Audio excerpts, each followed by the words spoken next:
میں تو ویسے مختصر ہی پڑھتا ہوں.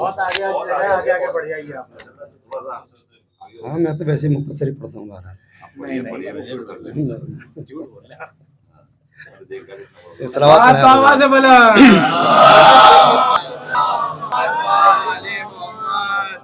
میں چاہ رہا ہوں کہ نئے شعر آپ کی سماعت میں نظر کر دوں. ایک قطع عرض کرتا ہوں کہ اس لیے پایا ہے ہم نے سرفرازی کا شرف،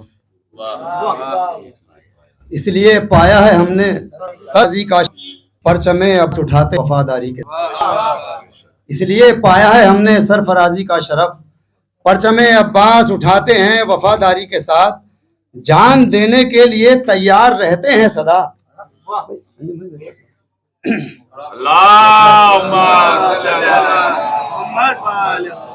کہ جان دینے کے لیے تیار رہتے ہیں سدا، اپنا رشتہ ہی کچھ ایسا ہے عزاداری کے ساتھ. جان دینے کے لیے تیار رہتے ہیں سدا، اپنا رشتہ ہی کچھ ایسا ہے عزاداری کے ساتھ. اب یہ دو مطلع اور بس 2-3 شعر پڑھوں گا، زیادہ نہیں.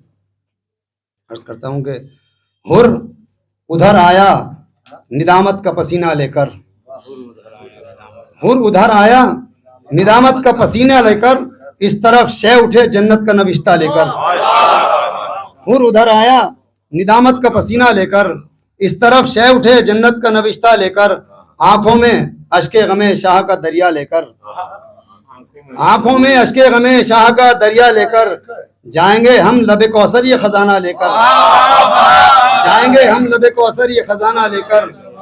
اب شعر ملاحظہ کریں کہ جب سوال اٹھا کہ ہے کون شہید اعظم، جب سوال اٹھا کہ ہے کون شہید اعظم، آیتیں آ گئیں سرور کا قصیدہ لے کر. جب سوال اٹھا کہ ہے کون شہید اعظم، آیتیں آ گئیں سرور کا قصیدہ لے کر، کہ سر قلم کرنے کو بیعت کا سرے دشت ستم، سر قلم کرنے کو بیعت کا سرے دشت ستم، ایک ہنسی اٹھی ہے تلوار کا لہجہ لے کر، ایک ہنسی اٹھی ہے تلوار کا لہجہ لے کر، کہ لڑکھڑاؤ گے نہ بھٹکو گے نہ گھبراؤ گے، لڑکھڑاؤ گے نہ بھٹکو گے نہ گھبراؤ گے، اپنے ہمراہ چلو نیجے بلاغہ لے کر.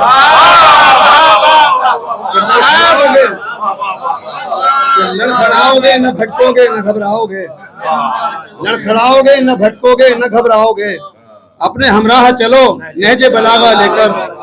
اب یہ بھی نوجوان سماعتوں کی نظر خاص طور سے کہ دے نہ فتویٰ کوئی مفتی، کہ دے نہ فتویٰ کوئی مفتی غم سرور کے خلاف، دے نہ فتویٰ کوئی مفتی غم سرور کے خلاف، دے نہ فتویٰ کوئی مفتی غم سرور کے خلاف، تجھ کو لے ڈوبے گا. ایک صلوات پڑھیے.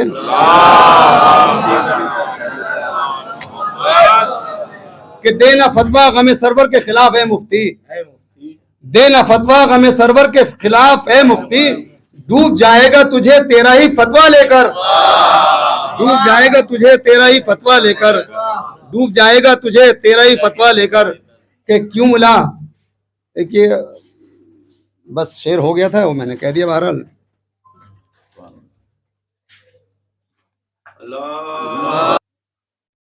لڑکھڑاؤ گے نہ بھٹکو گے نہ گھبراؤ گے، لڑکھڑاؤ گے نہ بھٹکو گے نہ گھبراؤ گے، اپنے ہمراہ چلو نیج بلاغہ لے کر، اپنے ہمراہ چلو نیج بلاغہ لے کر. گزارش ہے عالی جناب مولانا سید غلام علی نقوی صاحب کو زینت منبر اور مومنین کے قلب کو مدح اہل بیت سے منور کریں.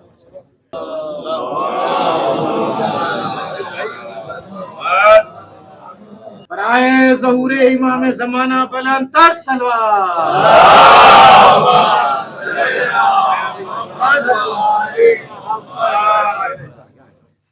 رحم اللہ من قرأ الفاتحہ.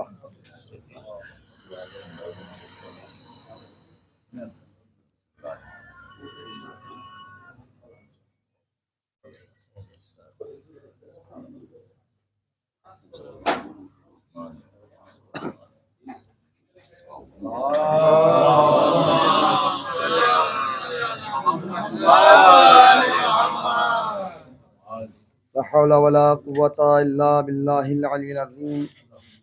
أعوذ بالله من الشيطان اللعين الرجيم بسم الله الرحمن الرحيم الحمد لله رب العالمين الصلاة والسلام على سيد الأشرف الأنبياء والمرسلين خاتم النبيين سيد المرسلين مولانا مولا الثقلين جد الحسن والحسين أبو القاسم محمد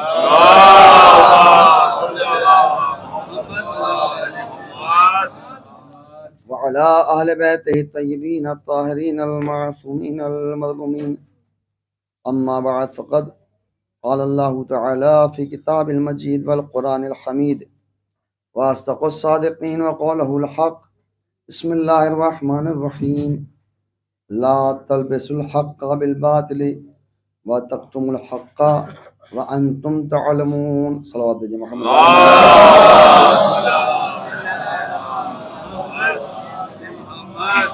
حضرات آپ لوگ سے درخواست ایک مرتبہ سورہ حمد 3 مرتبہ سورہ توحید تلاوت فرما کر مرحوم مغفور جناب سید علی افسر ابن سید علی عباس ابن سید زین العابدین کی روح کو اصال فرما دیں.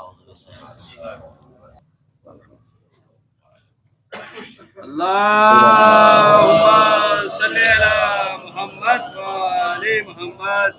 عزیزان محترم سامعین کرام عزتداران سید الشہداء،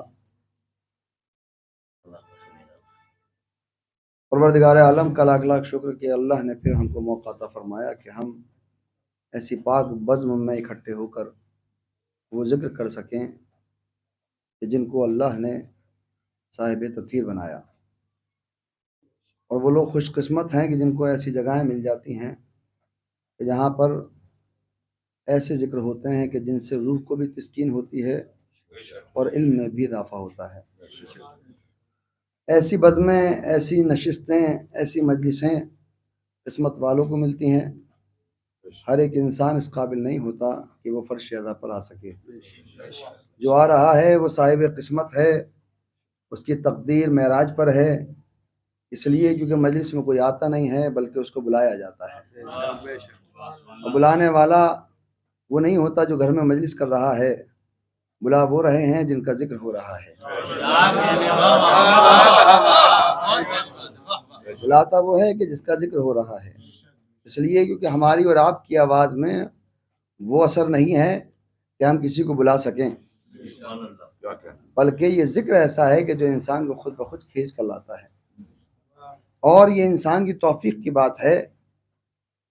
اب میں جملہ کہنے جا رہا ہوں، مجھے نہیں پتا کہ آپ تک پہنچے گا نہیں پہنچے گا. یہ انسان کی توفیق کی بات ہے. اپنے رہنے کا انتظام بعد میں کرتا ہے، مجلس کی جگہ پہلے دیکھا کرتا ہے.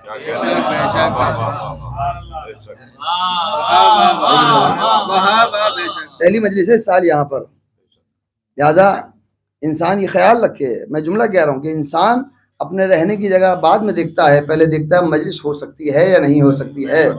وہ گھر ہی نہیں ہے جہاں مجلس نہ ہو سکتی ہو. ہماری ہر چیز اور ہر جذبہ جڑا ہوا ہے تو وہ ذکر اہل بیت سے. اور انسان یہ سوچتا ہے کہ وہاں پر رہا جائے کہ جہاں پر ذکر اہل بیت ہو سکتا ہو. وہاں رہنے کا فائدہ ہی کیا ہے کہ جہاں ذکر اہل بیت نہ ہو سکتا ہو.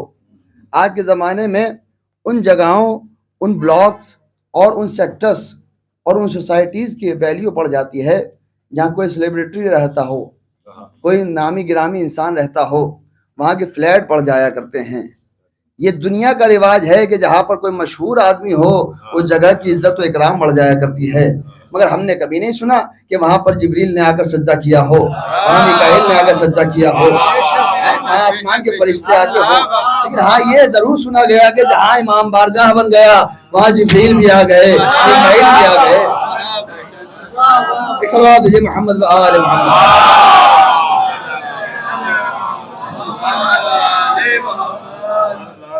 لہذا انسان کو اگر اپنے گھر اور اپنے رہنے کی جگہ کو باعظمت کرنا ہے تو اہل بیت کا ذکر کرنا چاہیے. اسی لیے باقاعدہ آپ دیکھتے ہیں کہ بانی مجلس جناب قمر صاحب جو ہے ہر سال مجلس منعقد کرتے ہیں، اور پہلے جہاں رہتے تھے وہاں کرتے تھے، اور جہاں آج آئے ہیں وہاں بھی کر رہے ہیں. اس کا مطلب یہ ہو کہ مجلس جب تک زندگی ہے تب تک ساتھ رہے گی، اور جب قبر میں جائیں گے تب بھی ساتھ رہے گی. ذکر وہی ہونا چاہیے کہ جو صرف دنیا تک نہ ہو بلکہ آخرت تک بھی لے کر جائے. لہذا اب یہ بات ان کی تسکین کے لیے اور دل کی تقویت کے لیے اور عقیدہ چونکہ ہمارا ہے کہ جہاں ہم رہتے ہیں وہاں پہ مجلس اعضاء اور اہل بیت کا ذکر ہونا چاہیے. مجھے چند باتیں آپ سے کرنی ہیں کیونکہ وقت کافی ہو چکا ہے. سبھی کہہ رہے ہیں کہ بہت مختصر ہو، لہذا میں بھی مختصر باتیں کروں گا. جس آیے مبارکہ کو اپنا عنوان گفتگو قرار دیا، خالق کائنات، مالک کائنات، مالک ارض و سما، اپنی کتاب، لاریب کتاب، محکم کتاب، مستحکم کتاب، بے عیب کتاب، ایسی کتاب کہ جس کا جواب نہ آج تک آ سکا ہے نہ آئے گا. ایسی کتاب جس کے اندر ہر ایک آیت اپنے اندر معجزہ ہے، اور آیت کے اندر وہ چیزیں پائی جاتی ہیں جو کائنات میں کہیں اور نہیں پائی جاتی، جس کی ہر ایک آیت سچی ہے. آیت چھوڑیے جس کا ہر ایک لفظ سچا ہے، لفظ چھوڑیے جس کا ہر ایک حرف سچا ہے، حرف چھوڑیے جس کا ہر نقطہ سچا ہے، جس کا ہر نقطہ سچا ہے. اس آیے مبارکہ، اس قرآن مجید کی، اس کلام پاک کی آیت کی تلاوت کا شرف حاصل کیا. آیت آپ تک پہنچ جائے گی تو میرا موضوع بھی آپ سمجھ جائیں گے اور آیت سے ہی محظوظ ہوں گے. آج کا زمانہ 2022 میں لوگ سمجھیں گے کہ اس آیت کا معنی کیا ہے. ارشاد ہو رہا ہے بسم اللہ الرحمن الرحیم، لا تلبسوا الحق بالباطل وتکتموا الحق. دیکھو حق کو باطل کے ساتھ ملانا نہیں، باطل کو حق کے ساتھ ملانا نہیں، اور دیکھو حق کو چھپانا بھی نہیں. وانتم تعلمون، جبکہ تم جانتے ہو کہ حق کیا ہے. یعنی پروردگار عالم ارشاد فرما رہا ہے کہ دیکھو حق کو چھپانا نہیں اور حق کو باطل میں ملا مت دینا، اس لیے کیونکہ حق الگ ہے، باطل الگ ہے. کوشش مت کرنا کہ حق کو باطل سے ملا دو. آج کے زمانے میں یہ بات بڑی اچھی طریقے سے سمجھی جا سکتی ہے کہ آج جس سے بھی پوچھو ہر ایک انسان کہتا ہے میں حق پر ہوں. کوئی انسان یہ نہیں کہنے والا کہ صاحب میں باطل پر ہوں. ہر ایک انسان جو حق غصب کر رہا ہے وہ بھی کہتا ہے میں حق پر ہوں. کسی کا مکان غصب کر لے وہ بھی کہتا ہے حق پر ہوں. کسی کی زمین غصب کر لے وہ بھی کہتا ہے میں حق پر ہوں. کسی کا باغ غصب کر لے وہ بھی کہتا ہے میں حق پر ہوں. یعنی آج کے زمانے میں کوئی کسی کا مال مار لے، کسی کا پیسہ مار لے، کسی کی جائیداد مار لے، اس سے پوچھو کیا ہے، کہا صاحب ہم تو حق پر ہیں. تو بتائیے صاحب، جس کا مال مار لیا گیا، جس کی زمین مار لی گئی، جس کو قتل کر دیا گیا، وہ بھی کہہ رہا ہے میں حق پر ہوں. اب دونوں ہی حق والے ہیں.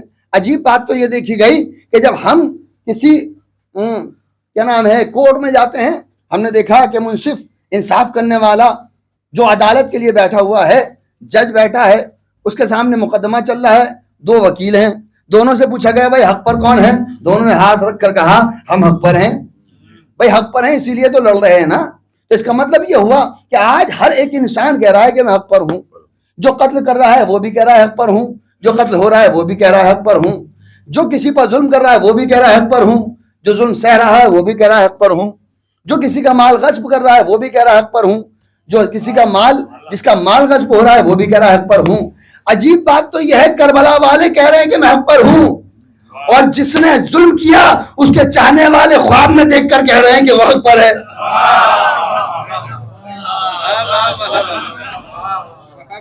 بھائی سب کہہ رہے ہیں، آج ہر ایک انسان کہہ رہا ہے حق پر ہے. آج بتائیے دنیا میں آپ کسی سے پکڑ کے پوچھئے کہ بھائی یہ بتاؤ تم حق پر ہو یا باطل پر، کون سا ایسا انسان ہے جو آج دنیا میں یہ کہہ دے گا میں حق پر نہیں ہوں؟ ہر ایک انسان کہہ رہا ہے کہ میں حق پر ہوں. قرآن کی آیت کیا کہتی ہے؟ لا تلبسوا الحق بالباطل، حق کو باطل سے ملا مت دینا، اور دیکھو حق کو چھپانا بھی نہیں. دیکھیے میں آپ کے اذہان عالیہ کو متوجہ کرنے کے لیے، اپنی بات پہنچانے کے لیے آپ کے ذہنوں کو آمادہ کر دوں. آپ توضیح المسائل، اب یہ جو بات میری ہے یہ ان لوگوں سے مخاطب ہو کر کہہ رہا ہوں جو توضیح المسائل کو مانتے ہیں. کیا بات ہے، جملہ بدل دوں، میں ان لوگوں سے مخاطب ہوں جو آیت اللہ کی تقلید کرتے ہیں، جو یہ کہتے ہیں ہم تو آیت اللہ کو نہیں مانتے، ان کی سمجھ میں میری بات آ بھی نہیں سکتی. میں مخاطب ان سے ہوں، میں ان سے گفتگو کر رہا ہوں، ان سے بات کر رہا ہوں کہ جو لوگ توضیح المسائل پڑھتے ہیں، جو لوگ تحفۃ العوام پڑھتے ہیں، جن کے گھروں کے اندر تحفۃ العوام بھی پایا جاتا ہے، توضیح المسائل بھی پائی جاتی ہے، تو توضیح المسائل کے اندر جو مسائل ہیں، جو مسئلے پائے جاتے ہیں، بڑی توجہ، تو وہ آیت اللہ نے بیٹھ کر شوق میں نہیں لکھے کہ صاحب آنے والے وقت میں آپ کے ساتھ یہ مسئلہ درپیش آئے تو اس کا جواب یہ ہے. نہیں، جیسے جیسے مسئلہ آتا رہا ویسے ویسے تحقیق ہوتی رہی. بھائی 2022 میں ٹیکنالوجی جو ہے وہ 20 سال پہلے نہیں تھی. پہلے وہ فتویٰ نہیں تھا, آج وہ فتویٰ ہے. 20 سال پہلے کوئی پوچھتا صاحب کمپیوٹر کے لیے کیا حکم ہے, تو پھر جب کمپیوٹر دیکھا ہی نہیں تو اس کے لیے عمل کیا ہوگا, اس کے لیے حکم کیا ہوگا. اس کا مطلب کیا ہوا, جیسے جیسے مسئلے درپیش آ رہے ہیں ویسے ویسے ہی حکم آ رہا ہے. تو پتہ چلا آج کے زمانے میں کوئی آیت اللہ شوق میں فتویٰ نہیں دیتا, ضرورت کے مطابق فتویٰ دیتا ہے. بات اگر پہنچ جائے تو میرے ساتھ بولیے گا. آج کے زمانے میں کوئی شوق میں فتویٰ نہیں دیتا کہ صاحب میرا شوق ہے, میں بیٹھ کر موڈ تھا, آج میں نے یہ فتویٰ لکھا لہٰذا ایسا ہو تو اس پر عمل کرے. نہیں, ادھر ضرورت پڑی, ادھر فتویٰ آیا. تو آج کے زمانے میں جب آیت اللہ جانتے ہیں کہ ضرورت پر فتویٰ دیا جائے تو اللہ بھی جانتا ہے آیت جبھی نازل ہوگی جب ضرورت ہوگی. آیت جبھی نازل ہوگی جب ضرورت ہوگی. اس کا مطلب یہ ہوا کچھ لوگ ایسے تھے کہ جو حق کو باطل سے اور باطل کو حق سے ملا رہے تھے, اور کچھ لوگ ایسے تھے جو حق کو چھپا رہے تھے جبکہ جانتے تھے حق کیا ہے. تو خدا نے کہا اس مجمع میں کچھ لوگ ایسے ہیں جو حق کو چھپا رہے ہیں, حق کو باطل سے ملا رہے. خبردار حق کو باطل سے نہ ملانا, حق کو باطل سے نہ ملانا. اور دیکھو یہ تم حق کو جو چھپا رہے ہو, حق کو مت چھپانا. انتم تعلمون, جبکہ تم جانتے ہو کہ حق کیا ہے. یہ بڑی توجہ قسم خدا کی. محسوس ہوئیے گا میں چند آئے تھے آپ کی خدمت میں, جتنی گفتگو ہوگی میری قرآن سے ہوگی. ہمارا موضوع ہے حق اور باطل. حق کیا ہے, باطل کیا ہے. اگر آج ہم سب کی ماننے لگیں کہ صاحب حق پر ہے تو باطل کون سا تلاش کرے گا. بھائی دو چیزیں, ایک ہے حق, ایک ہے باطل. بالکل اسی طریقے سے جیسے سفید اور کالا, سچ اور جھوٹ. اس کا مطلب کیا ہوا, کیسے پتا چلے کہ حق کیا ہے باطل کیا ہے. اب باطل کی اگر ہم تحقیق کر کے فہرست بنانے لگے تو باطل کو فہرست بنانے کے لیے بھی ہمیں وقت چاہیے. اس کے بعد ہم حق تلاش کریں اور حق کے لیے فہرست بنانے کے لیے وقت چاہیے. تو بھائی آج کل تو بڑا کم وقت ہے لوگوں کے پاس, ہر چیز شارٹ کٹ میں چاہیے. تو ہم کیوں باطل تلاش کریں, ہم تو بس یہ تلاش کریں حق کیا ہے. ہم یہ تلاش کریں کہ حق کیا ہے. اب جو حق کے مقابلے پر آتا چلا جائے سمجھ جائیے گا کہ باطل ہے. صلوات محمد علیہ محمد.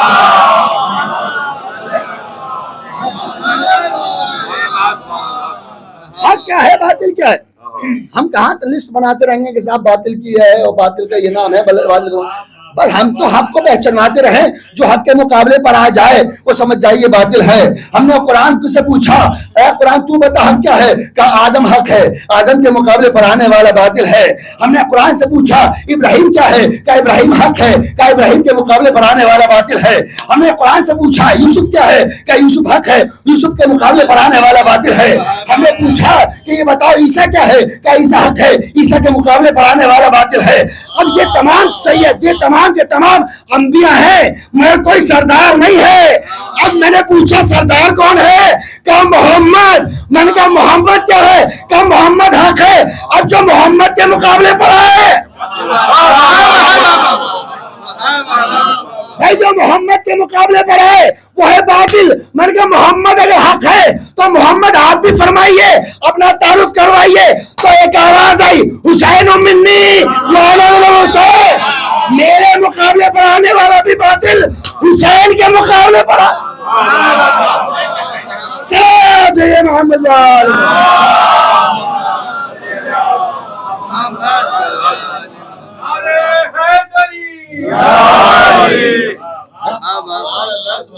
حق کیا ہے باطل کیا ہے یہ کیسے پتا چلے؟ قرآن سے پوچھئے. ہم اگر قرآن کی باتیں کریں تو لوگوں کی سمجھ میں نہیں آتی, اور لوگ کہیں کہ ہمیں قرآن کافی ہے. اب قرآن بھی پڑھا جائے, اور قرآن سمجھنے کے لیے آنکھوں کی ضرورت نہیں ہے, قرآن سمجھنے کے لیے دل کو روشن ہونا ضروری ہے، اور روشنی دل میں جبھی آئے گی جو قبر میں روشنی کر سکتا ہے وہ دلوں کو بھی روشن کر سکتا ہے، جو قبروں کو روشن کر سکتا ہے وہ دلوں کو بھی روشن کر سکتا ہے۔ حق کیا ہے، باطل کیا ہے، میں زیادہ لمبا موضوع نہیں رکھوں گا، بس چند آیتیں آپ کی خدمت میں۔ اچھا، میں آنکھیں بند کر کے بھی قرآن نہیں پڑھوں گا، میں قرآن آنکھیں کھول کے اور دیکھ دیکھ کر پڑھوں گا، اس لیے کیونکہ آنکھیں بند کر کے قرآن پڑھنا فضیلت نہیں ہے، دلوں کو روشن کر کے قرآن کا پڑھنا فضیلت ہے۔ اب آیت سنیے، قرآن مجید کی آیت دیکھیں، ایک دو چیزیں، ایک ہے روایت، ایک ہے آیت، ایک ہے روایت، ایک ہے آیت۔ دنیا اسلام کو روایت سے لے رہی ہے، آیت سے نہیں لے رہی۔ اچھا، روایت جھوٹی بھی ہو سکتی ہے، آج تو ڈپلیکیٹ کا زمانہ ہے، آج کے زمانے میں بڑا ڈپلیکیٹ مال چل رہا ہے۔ اب دنیا یہ پوچھتی ہے کہ صاحب یہ جو تم روایتوں کی تحقیق اور پوسٹ مارٹم کرتے ہو، اس کی ضرورت کیا ہے؟ آپ یہ تحقیقیں کیوں کرتے ہو؟ بھائی تحقیق کیوں نہ کریں؟ القاب گھڑے جا رہے ہیں، آیتیں گڑھی جا رہی ہیں، روایتیں گڑھی جا رہی ہیں، جھوٹ کا زمانہ ہے۔ بڑی اچھی بات، تاکہ میں آپ کے ذہنوں کو آمادہ کر دوں کہ آیت اور روایت کا فرق بتا دوں۔ مرحوم مرزا اطہر صاحب نے ایک بات کہی تھی، یاد آ گئی تو میں آپ تک پہنچا دوں، اور نام لے کر خدا ان کو جوار معصوم میں جگہ عنایت فرمائے۔ فرمایا کرتے تھے، ہم سے کہتے ہیں کہ صاحب یہ بتاؤ روایتوں کی تحقیق کیوں کرتے ہو؟ بھائی روایتوں کی تحقیق کیوں نہ کریں؟ آج کے زمانے میں ڈپلیکیٹ کا زمانہ ہے، جھوٹ کا زمانہ ہے، ڈپلیکیٹ چلتا ہے۔ اچھا، ڈپلیکیٹ کبھی سستے مال کا نہیں ہوتا، ہمیشہ مہنگی چیز کا ہوتا ہے۔ آپ نے سنا ہے کبھی 5 کا نوٹ کا جو ہے وہ ڈپلیکیٹ چل رہا ہے، 1 روپے کا جو ہے ڈپلیکیٹ چل رہا ہے؟ نہیں، جب بھی چلے گا نہ 100 روپے کا ڈپلیکیٹ آتا ہے، جعلی نوٹ آئے گا 500 روپے کا، 2000 روپے کا۔ تو کہنے لگے کہ صاحب، کسی نے کہا کہ صاحب آپ اتنی تحقیق کیوں کر رہے ہیں؟ کہا تحقیق کیوں نہ کریں؟ کہا صاحب آپ کو ہم پر بھروسہ نہیں ہے؟ یہ جو روایتیں پہنچائی جا رہی ہیں کہ آپ کو ہم پر بھروسہ نہیں ہے، تو اس کی مثال انہوں نے اس طریقے سے دی تھی آپ تک پہنچ جائے۔ کہنے لگے صاحب کسی نے آ کر 2 لاکھ روپے کی گڈی دی، جیسی گڈی دی تو ایک مرتبہ ہم نے اس کو گننا شروع کیا، جیسے گننا شروع کیا انہوں نے کہا حضور کیا ہم پر یقین نہیں ہے؟ کہا حضور آپ کو بھی برا ماننا ہے کہ آپ پر یقین ہے یا نہیں؟ پہلے یہ بتاؤ مارکیٹ میں ڈپلیکیٹ چل رہا ہے یا نہیں؟ اگر ڈپلیکیٹ نہ چل رہا ہوتا تو تحقیق ہم بھی نہ کرتے۔ اس کا مطلب یہ ہوا جب تک ڈپلیکیٹ چلتا رہے گا تب تک تحقیق ہوتی رہے گی۔ ہم نے پوچھا یہ ڈپلیکیٹ نوٹ کیسے پتا چلتا ہے؟ کہ بینک میں لے جاؤ، مشین میں لگا دو، مشین خود بخود پھینک دے گی، جو اصلی ہوگی رکھ لے گی، جو نقلی ہوگی پھینک دے گی۔ تو جب دنیا کے پاس مشین ہے تو کیا دین کے پاس مشین نہ ہوگی؟ جب دنیا کے پاس نہیں مشین ہے تو کیا دین کے پاس نہ ہوگی؟ کیا دین کے پاس کون سی مشین ہے؟ کیا قرآن جیسی مشین ہے؟ جو قرآن سے مطابق ہو وہ سچی ہے، جو قرآن کے مخالف ہو جھوٹی ہے۔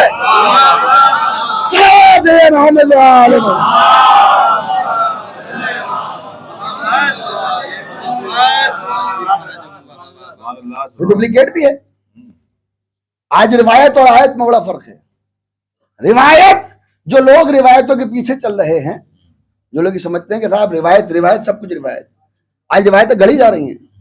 روایت میں بڑی توجہ، اگر آپ تک بات پہنچ جائے، روایت میں اور آیت میں بڑا فرق ہے۔ روایت کی سنیں تو روایت یہ کہتی ہے کہ نعوذ باللہ جناب ابو طالب نے کلمہ، یہ ہے روایت۔ میں آپ کے ذہنوں کو آمادہ کرنے، اب یہ آیتیں پڑھوں گا، آپ کے ذہنوں کو آمادہ کروں کہ آیت اور روایت میں فرق کیا ہے۔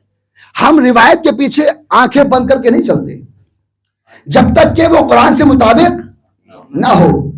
روایت یہ کہتی ہے نعوذ باللہ خاکم دہن، جناب ابو طالب نے کلمہ نہیں پڑھا، اور آیت یہ کہتی ہے کہ ہم خانہ کعبہ کی ذمہ داری دیتے ہی اس کو ہے کہ جو ایمان رکھتا ہو۔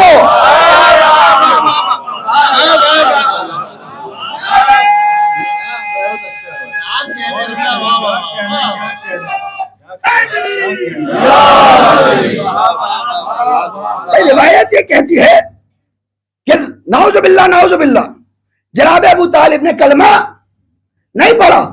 قرآن یہ کہتا ہے کہ ہم خانہ کعبہ کی ذمہ داری ہی اس کو دیتے ہیں کہ جو ایمان رکھتا ہو.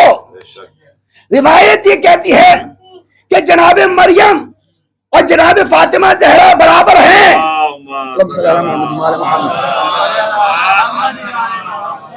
روایت یہ کہتی ہے کہ دونوں برابر، آیت کہتی ہے دونوں برابر ہو ہی نہیں سکتے. بھائی قرآن کچھ اور کہتا ہے، روایت کچھ اور کہتی ہے. بھائی روایت نے کہا کہ دونوں برابر اور قرآن کہتا ہے دونوں میں فرق. اس لیے کیونکہ جس کو جنت سے کھانا آئے اسے مریم کہتے ہیں، جس کے ہاں سے جنت کھانا جائے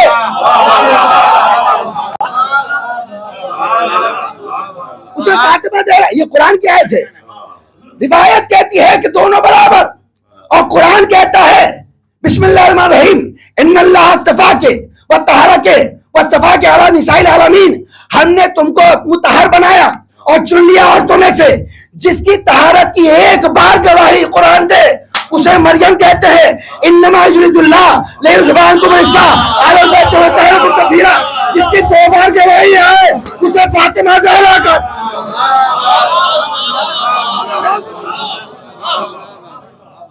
بھائی روایت کیا ہے اور آیت کیا ہے؟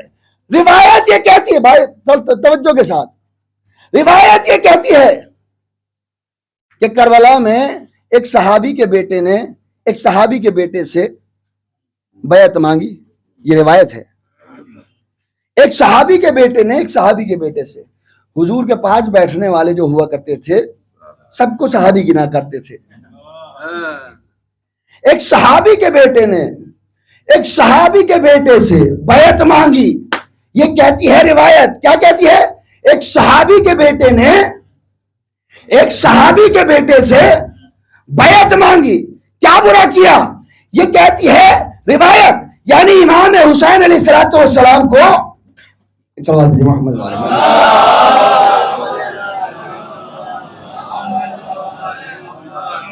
امام کو بھی صحابی کا بیٹا، یزید کو بھی صحابی کا بیٹا.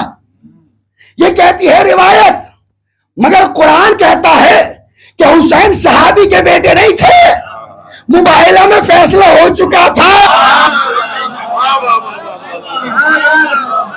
کہ یہ صحابی کے بیٹے نہیں، یہ نبی کے بیٹے ہیں. اور جو نبی کے بیٹے سے بیعت مانگے سب کچھ ہو سکتا ہے، مسلمان نہیں ہو سکتا.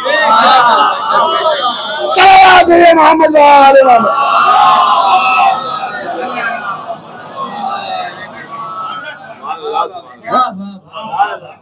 روایت الگ ہے، آیت الگ ہے. لوگ روایتوں کے پیچھے دوڑ رہے ہیں. ہم اس روایت کو مانتے نہیں جو قرآن کے مطابق نہ ہو. ہم اس روایت کو مانتے ہیں جو قرآن سے مطابقت رکھتی ہو. جو روایت قرآن کے مطابق نہیں، نہ ہمیں کل قبول تھی، نہ آج قبول ہے، اور نہ کل ہوگی. لہذا ہمارا موضوع ہے حق اور باطل. حق کسے کہتے ہیں، باطل کسے کہتے ہیں؟ مجھ سے پوچھیں گے تو میری رائے کیا ہے، آپ سے پوچھیں گے تو آپ کی رائے کیا ہے. ہمارا اور آپ کا مزاج تو یہ ہے کہ دنیا یہ کہتی ہے کہ ہمارے چینل کو سبسکرائب کرو، نوحے بنا بنا کر اپلوڈ کرو. ہم سے کہتے ہیں لائک کرو. بھائی میں لائک کروں تو کیا ہو جائے گا؟ لائک جنہیں کرنا ہے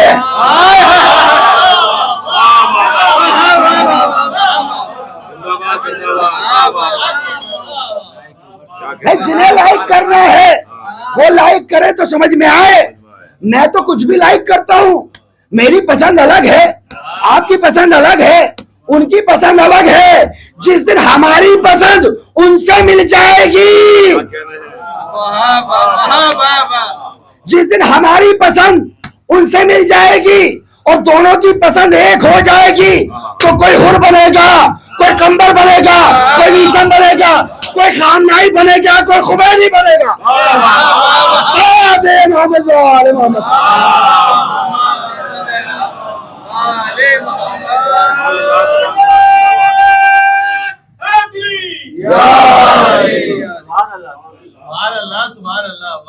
انسان سمجھے تو صحیح آیت کیا ہے، روایت کیا ہے.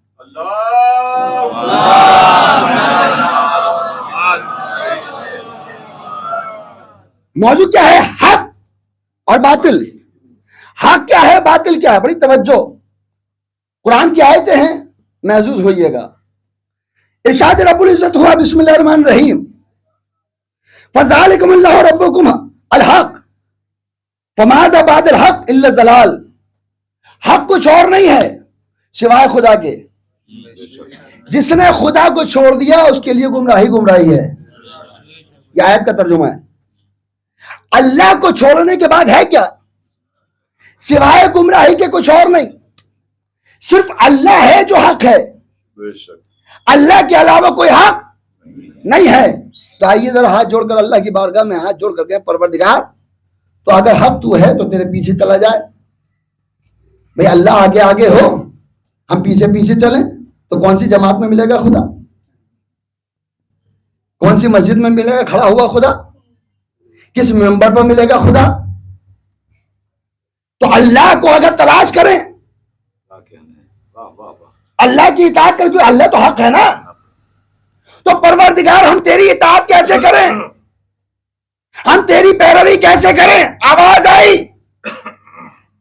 وَمَن يُطِعِ الرَّسُولَ فَقَدْ أَطَاعَ اللَّهَ. جس نے رسول کی اطاعت کی،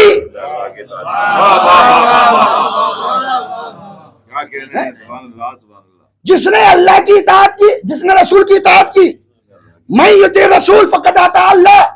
جس نے رسول کی اطاعت کر لی اس نے اللہ کی اطاعت کر لی. پتا چلا کہ اللہ کی اطاعت، رسول کی اطاعت، یعنی جیسے اللہ حق ہے، جیسے اللہ حق ہے ویسے ہی رسول حق ہے. اے مسلمانوں بتاؤ محمد کہاں ہے؟ کہاں مر گئے؟ بھائی جن مسلمانوں کا رسول مر گیا ہو،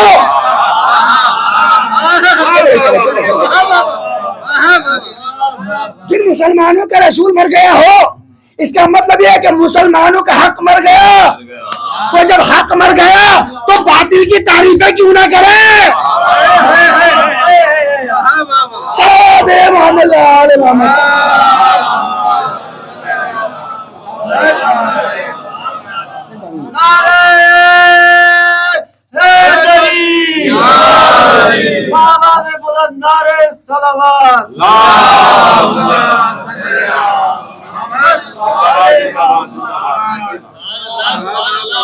اللہ حق ہے، اللہ حق ہے، اس کا رسول حق ہے.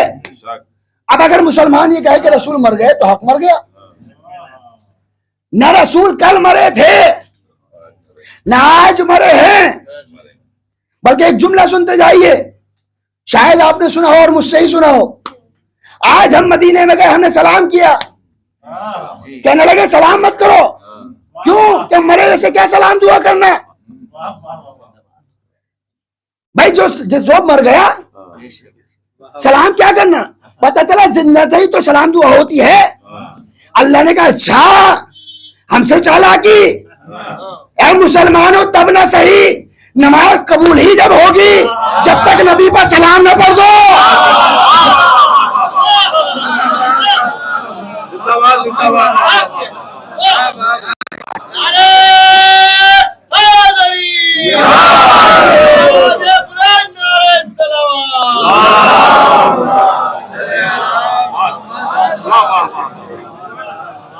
اے مسلمانوں نماز ہی قبول جب ہوگی جب تک نہ کہو السلام علیکم ایھا النبی و رحمت اللہ وبرکاتہ.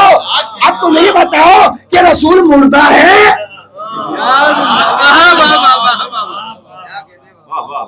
اچھا بھائی اب بات آ گئی ہے تو میں بیان کر دوں. دیکھیں باتوں میں بات نکلتی ہے لیکن بات مکمل ہو جائے تو بہت اچھا ہے. یہ نوجوانوں کے لیے فائدہ مند بات ہے. اور بزرگ تو مجھ سے زیادہ جانتے ہیں، بزرگوں کے لیے میں پڑھتا بھی نہیں، بس دعاؤں کا طالب ہوں. درود بھیجئے، سلام کریے. کس پر؟ رسول پر. کیسے سلام کریں بھائی؟ ہمیں بھی طریقہ بتا دو. تو قرآن نے کہا درود کس پر بھیجی جاتی ہے؟ رسول پر نہیں. رسول پر درود نہیں ہے، محمد پر درود نہیں ہے. بڑی توجہ کے ساتھ سنیے گا. رسول پر درود نہیں، محمد پر درود نہیں. طہا پر درود نہیں, یاسین پر درود نہیں, پھر درود کس پر ہے؟ تو قرآن تو ہی بتا درود کس پر بھیجیں. کیا بسم اللہ الرحمن الرحیم ان اللہ و ملائکتہ یصلون علی النبی, درود کس پر بھیجو؟ رسول پر نہیں, کیونکہ رسول پر بھیجو گے تو مسلمان کہے گا 40 سال کے بعد. اگر درود بھیجو طہا پر تو قرآن نازل ہونے کے بعد, یاسین پر بھیجو تو قرآن نازل ہونے کے بعد. اللہ نے کہا نبی پر. اب یہ نبی کب سے ہیں؟ یا رسول اللہ آپ بتائیں نبی کب سے ہیں؟ کہ کنتو نبیین, میں تو جب بھی نبی تھا کہ جب آدم آپ اور گل کے درمیان تھے, تو اس کا مطلب درود تب سے ہے. درود کب سے؟ آج سے نہیں ہے, رسالت کے بعد نہیں ہے, اعلان کے بعد نہیں, جب سے ہے. اسی لیے تو رسول نے کہا, پروردگار عالم نے کہا کہ مومن جو دعا یعنی درود بھیجتے ہیں, یہ نہیں کہا اے ایمان لانے والو اللہ اور اس کے فرشتے درود بھیجتے ہیں. اس کا مطلب کیا ہوا کہ جب سے فرشتے ہیں,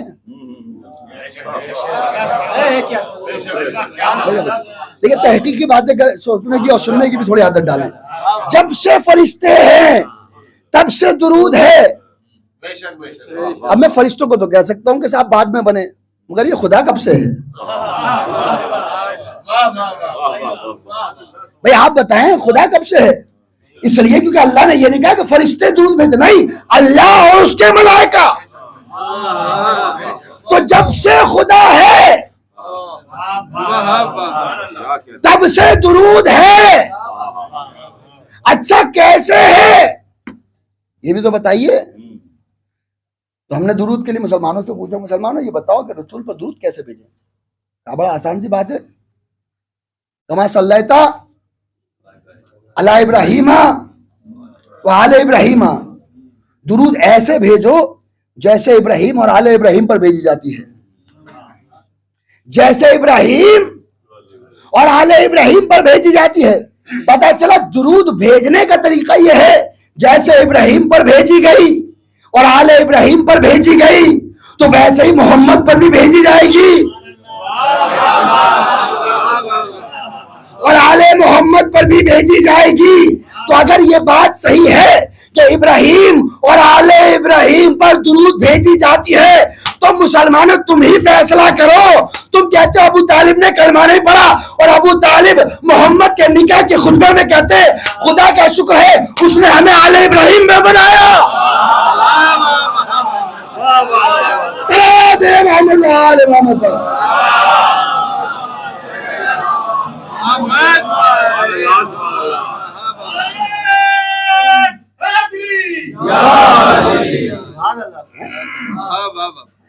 تو اللہ ہے حق, اور جس نے رسول کی اطاعت کی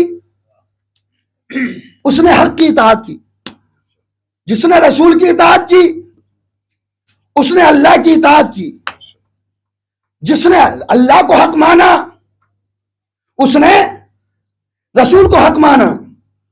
اب اگلی آیت کو محظوظ ہو کر سنیے گا.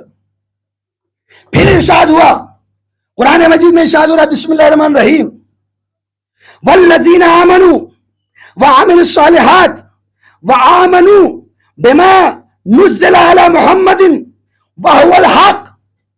والذین آمنوا, وہ لوگ جو ایمان لائے. بڑی توجہ, ایک ایک جملے پر توجہ. آیت ہے قرآن کی, روایت نہیں ہے. والذین آمنوا, وہ لوگ جو ایمان لائے, وعملوا الصالحات, اور نیک عمل انجام دیتے ہیں, وآمنوا, اور جو لوگ ایمان لائے کس پر؟ کہ بما نزل علی محمد, جو محمد پر نازل ہوا. وہو الحق, اور وہی تو حق ہے. جو محمد پر نازل ہوا, جو اس پر ایمان لائے وہ ہے مومن. جو اس پر ایمان نہ لائے کہ جو محمد پر نازل ہوا وہ مومن نہیں ہو سکتا, نہ صالح ہو سکتا, نہ مومن ہو سکتا. یعنی مومن ہونے کے لیے اس حق پر ایمان لانا ضروری ہے جو محمد پر نازل ہوا. اب قرآن سے پوچھو وہ کون سی چیز تھی جو محمد پر نازل ہوئی؟ تو پھر آواز آئی بسم اللہ الرحمن الرحیم یا ایھا الرسول بلغ ما انزل الیک من ربک وان لم تفعل فما بلغت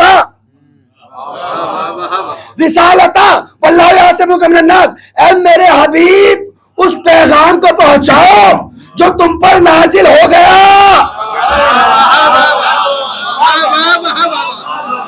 اے میرے حبیب اس پیغام کو پہنچاؤ جو تم پر نازل ہو چکا. قرآن نے کہا جو اس پر ایمان لائے جو محمد پر نازل ہو چکا. تو وہ نازل ہونے والی کون سی چیز تھی؟ ہم نے محمد کے ہاتھوں پر دیکھا. من کنت مولا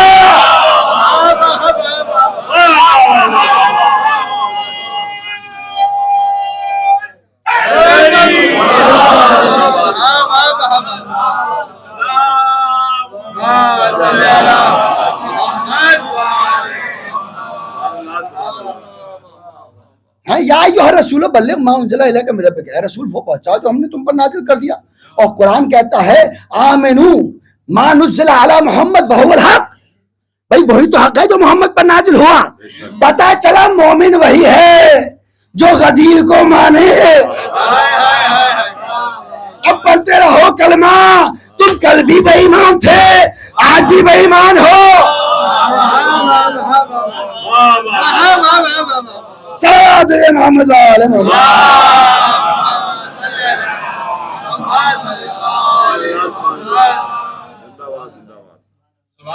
بے حق کیا ہے؟ جو رسول پر نازل ہوا وہ حق ہے. جو اس کو مانے گا وہ مومن. میں روایت تو نہیں پڑھ رہا. کسی بھی کوئی بھی انسان اگر پوچھ لے میرے آیتیں دکھا دوں گا, قرآن کھول کر دکھا دوں گا. قرآن سے بحث کرنا.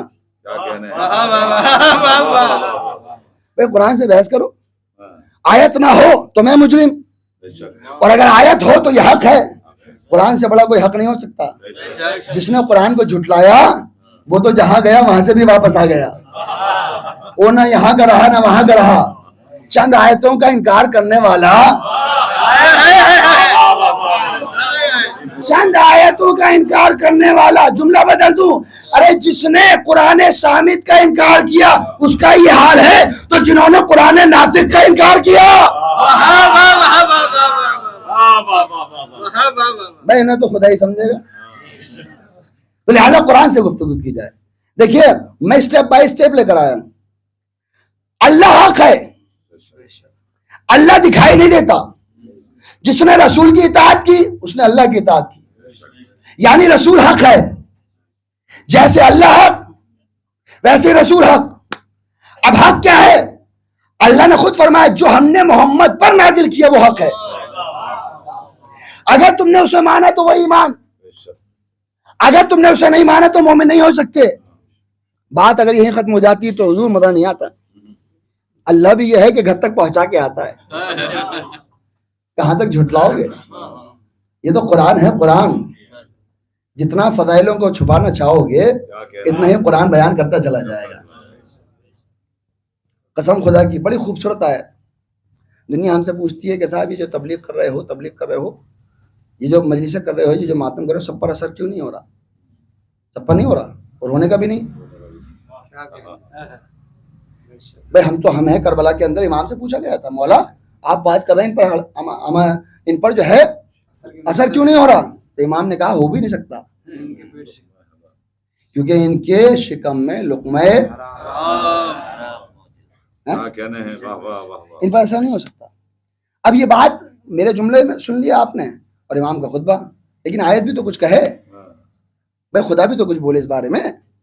تو قرآن نے کیا کہا؟ قسم خدا کی بڑے خوبصورت لفظ ہیں. پروردگار عالم غدیر میں حق کا اعلان ہو گیا. لوگوں نے بخین بھی کہا, مبارک بادیں بھی دی,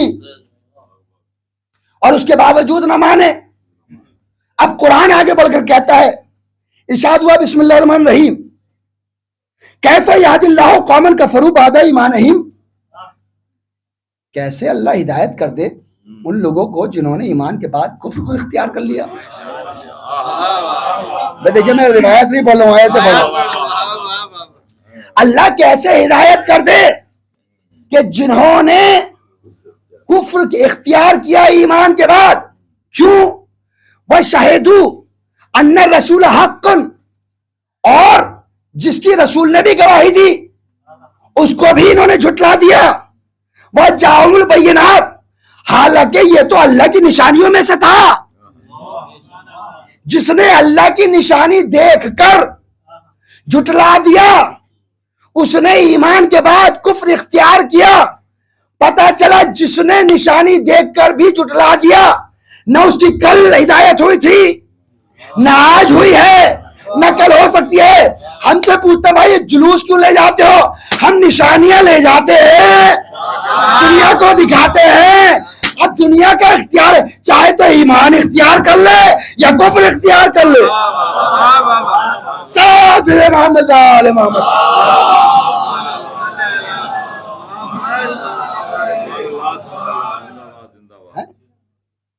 قرآن کہتا ہے حق کیا ہے؟ کیف یہدی اللہ قوما کفروا بعد ایمانہم، کیسے ان کی ہدایت کر دے گا پروردگار جنہوں نے ایمان کے بعد کفر کو اختیار کر لیا. اب اگلی آیت سنیے، کیا خوبصورت آیت ہے. ارشاد ہوا بسم اللہ الرحمن الرحیم، بڑی توجہ کے ساتھ سنیے گا. ارشاد ہوا بسم اللہ الرحمن الرحیم، وَلَوِ اتَّبَعَ الْحَقُّ أَهْوَاءَهُمْ لَفَسَدَتِ السَّمَاوَاتُ وَالْأَرْضُ وَمَنْ فِيهِنَّ بل آتَيْنَاكُمْ بِذِكْرِهِمْ فَهُمْ عَنْ ذِكْرِ مُعْرِضُونَ. اگر ایک لمحے کے لیے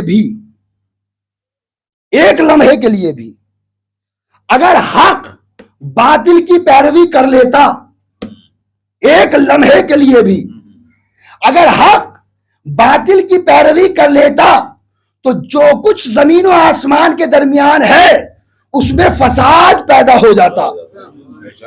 مطلب کیا کہ زمین اور آسمان کے درمیان جتنی چیزیں ہیں وہ سب کی سب ختم ہو جاتی. اگر حق باطل کی پیروی کر لیتا تو مطلب یہ ہوا کہ حق نے کبھی باطل کی پیروی نہیں کی. سورج نکلنا بتا رہا ہے کہ حق نے پیروی نہیں کی. چاند نکلنا بتا رہا ہے، حق نے پیروی نہیں کی. یہ دنیا کا چلنا بتا رہا ہے، حق نے پیروی نہیں کی. اب بھی جو نہیں پہنچے ان کو میں کربلا لے جاتا ہوں. 9 محرم کو جیسے ہی شمر پہنچا اور عمر سعد سے پوچھا یہ بتاؤ حسین نے بیعت کی یا نہیں کی، تو شمر سے عمر سعد نے کہا حسین کبھی بیعت نہیں کر سکتے. کہا کیوں؟ کیونکہ حسین کے دل میں وہی دل دھڑکتا ہے جو علی کے دل میں دھڑکتا تھا.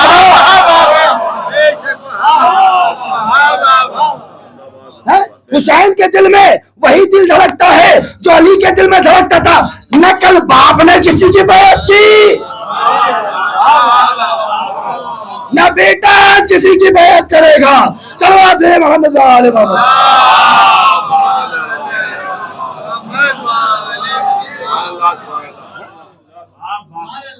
کیسے بیعت کر لے؟ اس کے دل میں علی کا دل دھڑکتا ہے. اب دنیا یہ پوچھتی رہے، کہتی رہے بڑی توجہ کہ صاحب جب سب نے بیعت کر لی تو امام حسین نے بیعت کیوں نہیں کی؟ جب سب بیعت کر رہے تھے تو امام حسین نے بیعت کیوں نہیں کی؟ سوال یہ نہیں ہوتا کہ امام حسین نے بیعت کیوں نہیں کی اور جب سب نے کر لی. سوال یہ ہوتا ہے جب امام حسین نے نہیں کی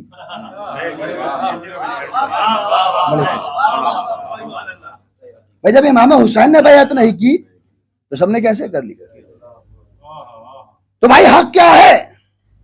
آخری بات اور آپ کی زحمت تمام مولائیوں کو مجمع، حق ہے کیا؟ قرآن نے بتایا جو رسول نے پہنچایا وہ ہے حق. جو رسول پہنچا گئے وہ ہے حق.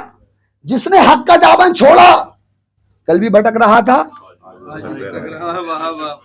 آج بھی بھٹک رہا ہے اور کل بھی بھٹکے گا اور کہتا رہے گا اے اللہ ہمیں سیدھا راستہ دکھا دے. سیدھا راستہ ہے ہی اس کے پاس جس کے پاس علی ہے. بھائی کوئی تو سند مل جائے، ہم یہ پتہ چل جائے کہ علی حق ہیں. بڑی توجہ، حدیث پہنچا رہا ہوں، آپ کی سنی ہوئی ہے لیکن جیسے میں پہنچانے کی کوشش کروں گا آپ پیسے لے لیں تو میری بھی محنت کامیاب ہو جائے گی. حق کیا ہے یا رسول اللہ؟ آیتیں ہم پڑھ چکے، ہم نے دیکھ لیا غدیر میں کیا پہنچایا گیا، لیکن آپ بتا تو دیجئے آخر حق ہے کیا؟ تو رسول نے فرمایا الحق مع علی.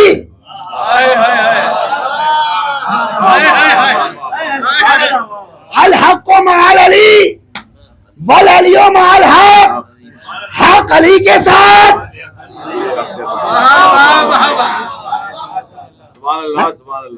حق علی کے ساتھ اور علی حق کے ساتھ. اب یہ بات بڑا آہستہ سے کہتا ہوں لیکن بات آپ تک پہنچ جائے تو میرے ساتھ رہیے گا. آیت اللہ امینی جنہوں نے صاحب غدیر، جنہوں نے الغدیر کتاب لکھی ہے، کئی جلدوں میں، بڑی خوبصورت کتاب، بڑے فضائل مولا کائنات کے اندر اس میں لکھے ہوئے ہیں. خدا ہم سب کو توفیق عطا فرمائے کہ ہم وہ کتاب پڑھیں. بہت کم لوگوں نے آمین کہا. الغدیر آیت اللہ امینی کی کافی جلدوں میں لکھی ہوئی ہیں، کچھ اردو ترجمہ بھی آ گیا ہے. اللہ ہم سب کو توفیق عطا فرمائے کہ ہم اسے پڑھیں. اب ٹھیک ہے، آپ کتاب لکھ رہے تھے، پتا چلا کسی صاحب، کوئی اور صاحب بھی مولا کائنات کے فضائل پر کتاب لکھ رہے ہیں. اب دیکھیے، جب انسان کسی ٹاپک پر کوئی کتاب لکھ رہا ہو اور اسے پتہ چل جائے کوئی اور بھی لکھ رہا ہے تو اس کا ایک تجسس ہوتا ہے، خواہش ہوتی ہے کہ صاحب میں بھی جا کر پوچھوں کہ صاحب آپ کیا لکھ رہے ہیں.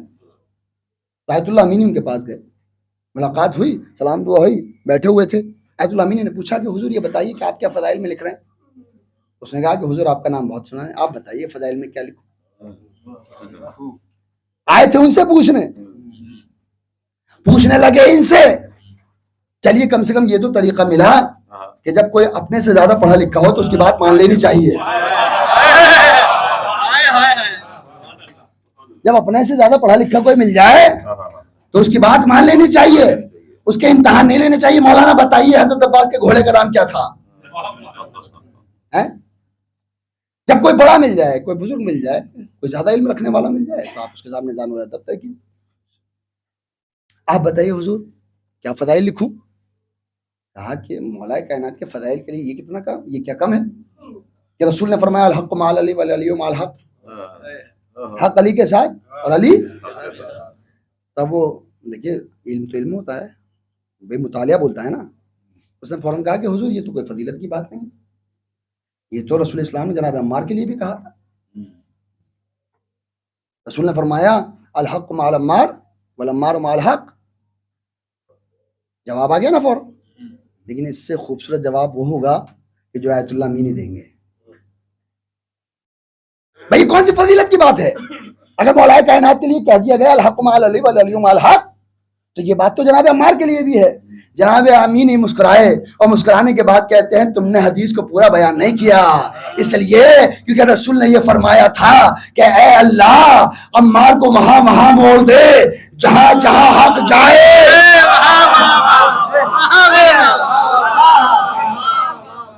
رسول نے فرمایا اے اللہ عمار کو وہاں وہاں موڑ جہاں جہاں حق جائے، مگر علی کے لیے کہا اے اللہ حق کو وہاں وہاں موڑ جہاں جہاں علی.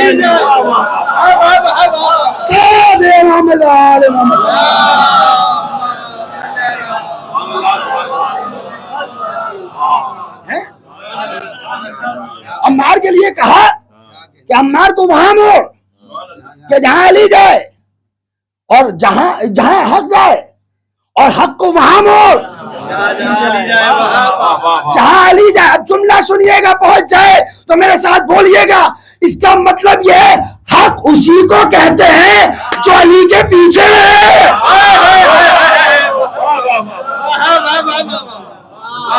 حق ہے ہی وہ جو علی کے پیچھے رہے، جو علی سے آگے چلے. کل بھی باطل تھا، آج بھی باطل ہے، کل بھی رہے گا. چلو دے محمد آل محمد.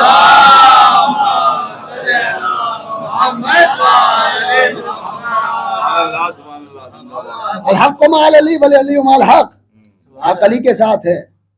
دیکھیے حدیث، اب دیکھیے تحقیقی جملہ، اور اس کو تھوڑا غور سے، آپ نے حدیث بہت سنی، یہ حدیث کو بار بار سنا ہوگا، مگر ذرا غور سے سنیے. رسول نے فرمایا الحق مع علی، حق جو ہے وہ علی کے ساتھ ہے. یہ نہیں کہہ سکتے تھے کہ علی حق کے ساتھ ہے اور حق جو ہے وہ علی کے ساتھ ہے. حق بعد میں ہوتا علی کے ساتھ، علی پہلے ہو جاتے حق کے ساتھ. اگر علی پہلے حق کے ساتھ ہو جاتے تو یہ ہوتا کہ علی کو حق کی ضرورت ہے. بھائی کہہ دیتے علی مع الحق، علی جو ہے حق کے ساتھ اور حق جو ہے وہ علی کے ساتھ. نہیں، حق علی کے ساتھ. اب جملہ سنیے, مثال سنیے, اگر پہنچ جائے تو میرے ساتھ بولیے گا. بھائی میں یہ کہوں کہ میرا بیٹا میرے ساتھ, میں بیٹے کے ساتھ, تو سمجھ میں بات یہ آئے گی کہ میرا بیٹا تو جب سے میرے ساتھ ہے نا, جب پیدا ہوا.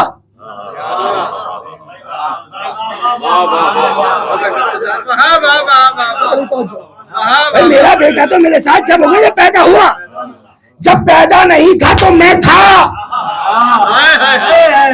تو فضیلت بیٹے کی زیادہ ہوئی ہے میری. اس کا مطلب یہ ہوا حق کی فضیلت نہیں ہے, علی کی فضیلت ہے. جب حق بھی نہ تھا علی تھا. تو جس نے علی کو چھوڑا اس نے حق کو چھوڑا. وہ کل بھی بھٹک رہا تھا, آج بھی بھٹک رہا ہے, کل بھی بھٹکے گا. صلوات محمد و آل محمد.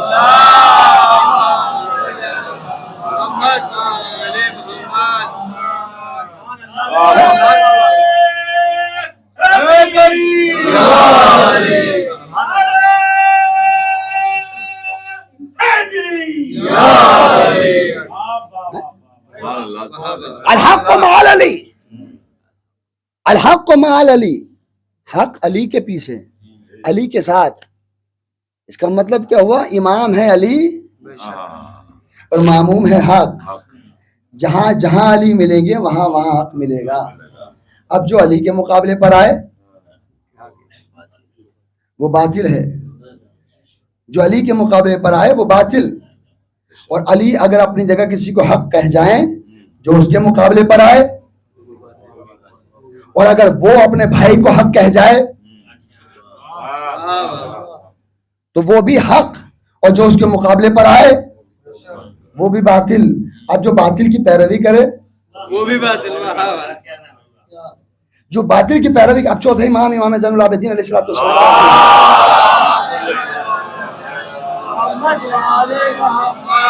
امام کا جملہ سن لیجیے قسم خدا کی. آپ جا کر بہار الانوار کی دوسری جلد پڑھیں, اس کے اندر تقریباً صفحہ نمبر 64 پر آپ کو یہ بات ملے گی. امام نے فرمایا کہ جب قائم آئے گا,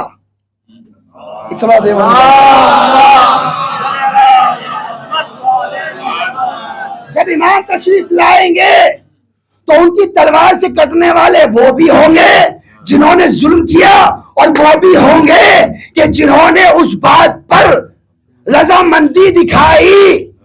پتہ چلا حق کا ساتھ دینے والا حق ہوتا ہے, باطل کا ساتھ دینے والا باطل ہوا کرتا ہے. اب دنیا پوچھتی حق اور باطل کیسے پتہ چلے گا؟ بھائی پتہ چل جائے گا جب ہم امام کے ساتھ کھڑے ہوں گے تو حق کا پتہ چلے گا, تم یزید کے ساتھ کھڑے ہوں گے تو باطل کا پتہ چلے گا. محمد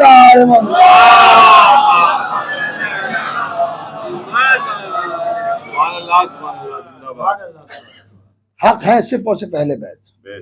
جو اہل بیت کے مقابلے پر آیا وہ ہے باطل, اور جس نے حق کو مٹانا چاہا وہ خود مٹ گیا. سر کٹ جانے سے نام نہیں مٹا کرتے, گھر لٹ جانے سے لوگ ختم نہیں ہوا کرتے. جن کے ارادے اتنے مضبوط ہوں, جنہوں نے نمازوں کو زندگی دی ہو, جنہوں نے اذانوں کو زندگی دی ہو, جنہوں نے خون دے کر اسلام کو پالا ہو, وہ کبھی ختم نہیں ہو سکتے. عزیزان محترم, یہ اہل بیت ہیں کہ جنہوں نے اپنا گھر دے کر بھی اسلام کو بچایا. مسلمان کہلانا خود کو بڑا آسان بات ہے, مگر تیروں کی سائے میں نماز پڑھنا بڑا مشکل ہے. کوئی سعید سے پوچھے کربلا میں کیسے نماز پڑھی گئی, کوئی امام سے پوچھے کربلا میں کیسے نماز پڑھی گئی, کوئی علی اکبر سے پوچھے کربلا میں کیسے نماز پڑھی گئی, کوئی عباس سے پوچھے کربلا میں کیا ہوا, کوئی پوچھے ان ماؤں سے جن کی آغوشیں اجڑ گئیں. خالی آغوشوں کو دیکھ دیکھ کر بار بار کہتے اللہ تیرا لاکھ لاکھ شکر ہے تو نے ہمارے اولاد کو قبول کر لیا. ایسی مائیں کہاں ہیں دنیا کے اندر, کہاں سے ایسی مثالیں لا سکتا ہے انسان. اللہ اکبر, یہ حق ہی تو ہے جو کربلا کی سرزمین پر بول رہا تھا. سر کٹنے کے بعد بولا نہیں کرتا, مگر حق ہوتا ہے تو بولتا ہے. آج شہادت کے باوجود اور قتل ہو جانے کے باوجود جن کا نام ہے, یہ بتایا جا رہا ہے کہ یہ ذکر حق ہے, اور ان کا ذکر کرنے والے یہ حق پر ہیں. کیوں نہ ہو آپ کی آنکھوں میں آنسو آ گئے, صرف میں نے کربلا کا نام لیا. آپ رونے لگے جب میں نے کربلا کا نام لیا. کیوں عزیزوں؟ کوئی تو رشتہ ہے نا آپ کا, کوئی تو رشتہ ہے کربلا سے. اب کیا رشتہ ہے عزیزوں؟ رشتہ ہونے کے لیے اتنا ہی کہہ دینا کافی ہے کہ میرے امام نے آخری وقت کہا تھا, اے سید سجاد جب وطن جانا تو ہمارے چاہنے والوں کو ہمارا سلام کہہ دینا, اور دیکھو ان سے کہنا جب ٹھنڈا پانی پیو تو ہماری پیاس کو یاد کر لو. جزاکم اللہ.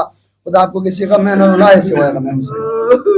ہاں جی جان محترم, مجھے جیسے حکم دیا گیا ہے کہ مجھے جناب عباس کا مصائب پڑھنا ہے, مگر کربلا ایک ایسا ذکر ہے قسم خدا کی, کلیجہ پھٹ جاتا ہے جب ذکر آتا ہے.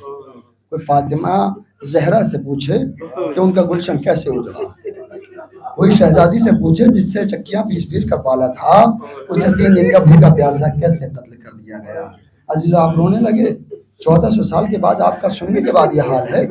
ذرا زینب سے پوچھئے گا جب ٹلے پر کھڑی ہوئی بھائی کے حل پر خدیجہ چلتا ہوا دیکھا ہوگا تو ان کے دل پر کیا گزر گئی ہوگی. عزیزو ذرا سکینہ سے پوچھئے جب تماچے لگتے ہوں گے سکینہ کیسے یاد کرتی ہوں گی. آپ رو رہے ہیں تو مجھے ایک بات یاد آ گئی. میں مشہد میں ایک مجلس میں شریک ہوا تھا, وہاں ذاکر پڑھے خطیب پڑھے تھے, ان کی بات مجھے مصائبوں کے درمیان یاد آ جاتی ہے. وہ انہوں نے کہیں پڑھا تھا, وہ بیان کرتے ہیں کہ جب آپ عزادار ہوتے ہیں تو شام سے سیریا سے ایک بیوی 4 سال کی بچی کو لے کر آتی ہے. جب آپ کو روتا ہوا دیکھتی ہے پوچھتی اماں یہ کون ہے جو میرے بابا پر رو رہے؟ تو شہزادی کہتی بیٹا تمہارے بابا کے عزادار ہیں جو رو رہے ہیں. تو بچی پتا کیا پوچھتی ہے؟ بچی کہتی ہے کہ بھوپی اماں جب یہ روتے کوئی تماچے نہیں مارتا, کوئی انہیں تازیانے نہیں لگاتا. جناب زینب کہتی بیٹا تمہارے بابا پر رونا کوئی جرم تھوڑی ہے. تو شہزادی کہتی ہے اگر جرم نہیں تھا تو شمر مجھے تماچے کیوں لگایا کرتا تھا, مجھے تازیانے کیوں لگایا کرتا تھا. جزاکم اللہ. خدا آپ کو کسی غم نہ رلائے سوائے غم حسین کے. آپ کی آواز بلند ہو گئی, آپ رونے کے لیے آمادہ ہو گئے. آپ کے دل کی تقویت کے لیے اتنا اور کہہ دوں عزیزان محترم, آپ رو رہے ہیں, کچھ جو لوگوں کو دیکھ رہا ہوں سر جھکا کر رو رہے ہیں, آوازیں نہیں نکل رہی ہیں. عزیزو شہزادی فرماتی ہیں, جناب فاطمہ زہرا کہتی ہیں میرے لال پر ایسے رویا کرو جیسے کوئی ماں اپنے جوان لال کے لاشوں پر رویا کرتی ہے, جیسے کوئی ماں اپنے جوان لال کے لاشے پر رویا کرتی ہے. یا آپ کے جملوں کو اور آپ کی آوازوں کو بلند کرنے کے لیے ایک جملہ اور کہہ دوں. تاریخ میں بیان کیا گیا کہ جب شام غریبہ ہوئی, خیموں میں آگ لگا دی گئی, تو زینب نے پہلی نماز بغیر چادر کے پڑھی, بغیر چادر کے نماز پڑھی اور آسمان کی طرف دیکھ کر کہا اللہ مجھے معاف کر دینا, میری پہلی نماز ہے جو بغیر چادر کے ہے, مگر میں کیا کروں, میری چادر کا محافظ بازو کٹا کر نیرے فراق پر سو گیا. جزاکم اللہ. خدا آپ کو کسی غم میں نہ رلائے سوائے غم حسین. ایک جملہ اور سن لیجئے تاکہ آپ کی آوازیں اور بلند ہو جائیں. عزیز تاریخ بیان کرتے ہیں مشہد میں ایک مجلس ہو رہی تھی ایک آیت اللہ کے گھر میں. آیت اللہ کے سامنے ذاکر بیان کر رہا تھا, ہائے وہ کیسا وقت تھا کہ جب میری شہزادی دربار میں پہنچی تو شرابی کا دربار تھا اور میری شہزادی سامنے کھڑی ہوئی تھی. اس کے ہاتھ میں شراب کا جام تھا, شہزادی کھڑی ہوئی تھی اور وہ شرابی شہزادی سے بات کرنا چاہتا تھا. اتنا سننا تھا, آیت اللہ کھڑے ہو گئے, کہا بھائی رک جا, بھائی ذرا تو رک جا. امامے کو اتارا, سر کو پیٹنا شروع کیا, اتنا روئے کہ بے ہوش ہو گئے. اب جو افاقہ ہوا پوچھا آیت اللہ آپ کو کیا ہوا؟ کیا مجھ سے برداشت نہ ہوا کہ شرابی کا دربار وہ میری شہزادی وہاں, جب مجھ سے برداشت نہ ہوا تو سید سجاد نے کیسے دیکھا. جزاکم اللہ. خدا آپ کو کسی غم میں نہ رلائے سوائے غم حسین کے. ہاں عزیزو کربلا ایسے مصائبوں کا خزانہ ہے کہ جتنا بیان کیا جائے دل پھٹ جاتا ہے. اللہ اکبر. عزیزوں مجھے حکم دیا گیا ہے کہ جناب عباس کے مصائب پڑھوں جن کا ذکر حق ہے. اللہ اکبر. اللہ ہر کسی کو عباس جیسا بھائی دے, اللہ سب کو عباس جیسا بھائی دے. اس لیے کیونکہ ماں نے سکھایا تھا بیٹا دیکھو کبھی حسن و حسین کو اپنا بھائی مت کہنا, تم غلام ہوئی تمہارے آقا ہیں, بیٹا خبردار ان کے برابر میں بیٹھ مت جانا. اگر یہ کھڑے ہوں تو ان کے پیچھے نوکروں کی طرح چلنا, غلاموں کی طرح چلنا.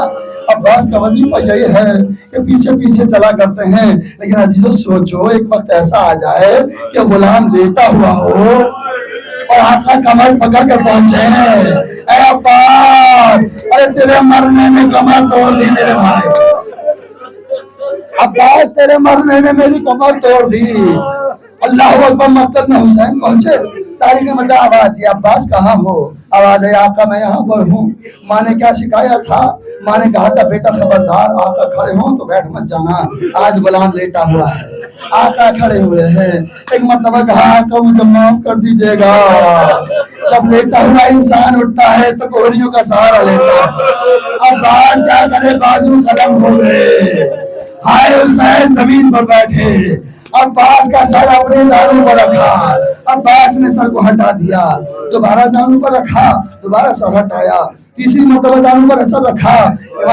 جناب پھر سر ہٹا. عباس اپنا سر ہماری آغوش میں کیوں نہیں رکھتے؟ آقا میں غلام ہوں. آپ آقا ہے میں غلام ہوں. غلام کا سر کسی آقا کی آغوش میں ہو یہ کیسے برداشت ہوگا؟ آقا میرے ذہن میں بات اور آتی ہے. کہا کیا عباس تمہارے ذہن میں کیا بات آتی ہے؟ کہا آقا جب رسول اسلام دنیا سے گئے تو ان کا سر مولائے کائنات کی آغوش میں تھا. مولائے کائنات جب دنیا سے گئے تو بھیا حسن کے آقا حسن کی آغوش میں مولائے کائنات کا سر تھا. آقا حسن جب دنیا سے گئے تو آپ کی آغوش میں سر تھا. اب اگر میں بھی اپنا سر آپ کی آغوش میں رکھ لوں گا تو جب آپ دنیا سے جائیں گے تو کس کی آغوش ہوگی؟ ایک بی بی کی آواز آئی اے عباس فکر نہ کرنا. ارے حسین کی ماں فاطمہ زہرا جزاکم اللہ. خدا آپ کو کسی غم میں نہ لائے سوائے غم حسین کے. ہاں عزیزو غلام کا سر آقا کی آغوش میں. عباس ہم تمہیں حکم دیتے ہیں ہمارے آغوش میں اپنا سر رکھو. سر کو رکھ لیا. عباس کوئی وصیت ہے؟ آقا وصیت یہ ہے میرے خیمے میرے لاشے کو خیمے میں نہ لے جائیے. عزیزو یہ جملہ بڑی آسانی سے پڑھ دیا جاتا ہے اور میں نے بھی کہہ دیا مگر تصور کریے عباس نے آخر کیوں منع کیا؟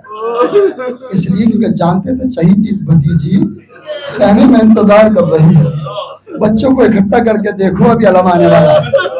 ابھی میرا چچا آنے والا ہے. ایک مرتبہ انتظار کر رہی ہے آقا میرے لاشے کو خیمے میں نہ لے جائے. اچھا ٹھیک ہے عباس خیمے میں نہیں لے جاؤں گا. اور کوئی وصیت؟ کہ آقا جب دنیا میں آئے تھے سب سے پہلے آپ کا چہرہ دیکھا. آقا دنیا سے جا رہا ہوں آپ کی زیارت کرنا چاہتا ہوں. عباس دیکھو ہم تمہارے سامنے. آقا آنکھوں میں خون جمع ہوا ہے. آنکھوں میں خون جمع ہوا ہے. کہ عباس کیا چاہتے ہو؟ کہ آقا زحمت فرمائے میری آنکھوں کا خون تھا. مجھے نہیں پتا بھائی نے بھائی کی آنکھوں کو کیسے صاف کیا. عباس کی آنکھوں کو خون سے صاف کیا. ایک مرتبہ کا عباس دیکھ پا رہے ہاں آقا اب آپ کی زیارت ہو گئی. آقا اب اجازت ہے میں دنیا سے چلا جاؤں؟ کہ عباس اتنی بھی کیا جلدی ہے میرے بھائی؟ اتنی بھی کیا جلدی ہے؟ تم نے اپنے دل کی بات کہہ دی ہمارے بھی بات ذرا سن لو. جی آقا بتائیے. جب تک زندہ ہوں آپ کی اطاعت کروں گا. کہا ہے میرے بھائی زندگی بھر آقا کہا ایک بار مجھے بھائی کہہ دو. نہ جانے لفظ بھائی میں کیا تھا. عباس نے کہا بھیا حسین مجھے سینے سے لگا لو. ادھر بھائی نے بھائی کو سینے سے لگایا. ادھر عباس کی روح جنت کو پرواز کر گئی. ارے ایک مرتبہ حسین نے علم اٹھایا خیمے کی طرف چڑھے. سکینہ نے بلایا بچوں دیکھو علم آ رہا ہے. اچھا علم آیا علمدار نہ آیا. اے بابا تیرا چچا عباس کہاں رہ گئے. انا للہ و انا الیہ راجعون.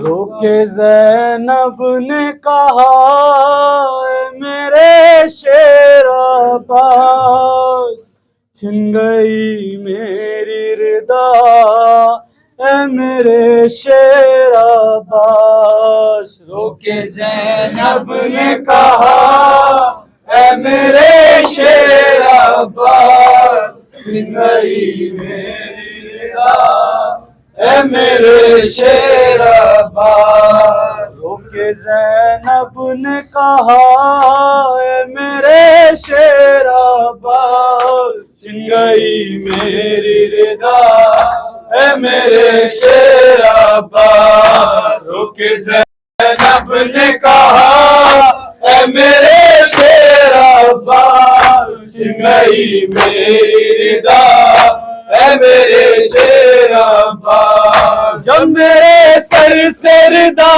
چھین رہے تھے آدھا، ایسا لگتا تھا مجھے میرا جری آئے گا. اے با وفا، اے با وفا، اے با وفا، اے با وفا. جب میرے سر سے ردا چھین رہے تھے آدھا، ایسا لگتا تھا مجھے میرا جری آئے گا. تو نہ آیا بھیا اے میرے شیر عباس، چھن گئی میری ردا اے میرے شیر عباس. رو کے زینب نے کہا اے میرے شیر عباس، چھن گئی میری ردا اے میرے شیر عباس. آگ خیموں میں لائنوں نے لگائی آ کر، در برسائے سکینہ پہ یہی کہہ کر. اے با وفا، اے با وفا، اے با وفا، اے با وفا. آگ خیموں میں لائنوں نے لگا دی آ کر، در برسائے سکینہ پہ یہی کہہ کر. اے کہاں ہے بھیا اے میرے شیر عباس، چھن گئی میری ردا اے میرے شیر عباس. رو کے زینب نے کہا اے میرے شیر عباس، چھن گئی میری ردا اے میرے شیر عباس. شمر نے پالی سکینہ کو تماچے مارے، اور میرے سامنے معصوم کے چھینے بندے. اے با وفا، اے با وفا، اے با وفا، اے با وفا. شمر نے پالی سکینہ کو تماچے مارے، اور میرے سامنے معصوم کے چھینے بندے. کچھ نہ ہاں بس میرا چلا اے میرے شیر عباس، نہیں میری ردا اے میرے شیر عباس. رو کے زینب نے کہا اے میرے شیر عباس، گئی میری ردا اے میرے شیر عباس. ایک رسی میں گلا سب کا بندھا تھا بھائی، حال اس وقت سکینہ کا جدا تھا بھائی. اے با وفا، اے با وفا، اے با وفا، اے با وفا. ایک رسی میں گلا سب کا بندھا تھا بھائی، حال اس وقت سکینہ کا جدا تھا بھائی. اس کا دم گھٹتا تھا میرے شیر عباس، چھن گئی میری ردا اے میرے شیر عباس. رو کے زینب نے کہا اے میرے شیر عباس، چھن گئی میری ردا اے میرے شیر عباس. میرے غازی میرے ہاتھوں میں بندھی جب رسی، سر جھکا کر میں بہت دیر تلک روئی تھی. اے با وفا، اے با وفا، اے با وفا، اے با وفا. میرے غازی میرے ہاتھوں میں بندھی جب رسی، سر جھکا کر کے بہت دیر تلک نہ روئی. اے با وفا، اے با وفا، اے با وفا، اے با وفا. رخصوئے دریا تھا میرے شیر عباس، چھن گئی میری ردا اے میرے شیر عباس. رک زینب نے کہا